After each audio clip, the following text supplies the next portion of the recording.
আউয়ালুহা number 1 ইউরফাউ আনহু দিকুল মাঈশা।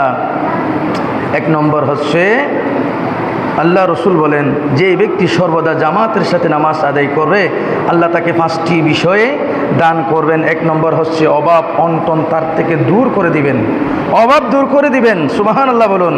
রিজিকের দুয়ার খুলে দিবেন। ওয়ায়ুরফাউ আনহু আযাবাল কবর, তার থেকে আল্লাহ রাব্বুল আলামিন কবরের আযাব তার জন্য মাফ করে দিবেন, সুবহানাল্লাহ। ওয়ায়ুতা কিতাবুহু বিয়ামিনিহি, এবং প্রিয় বন্ধুরা আপনি ইন্তেকালের পর আপনাকে যখন কবরে দিবে আপনার আমল নামা আপনার ডান হাতে দান করবেন, সুবহানাল্লাহ।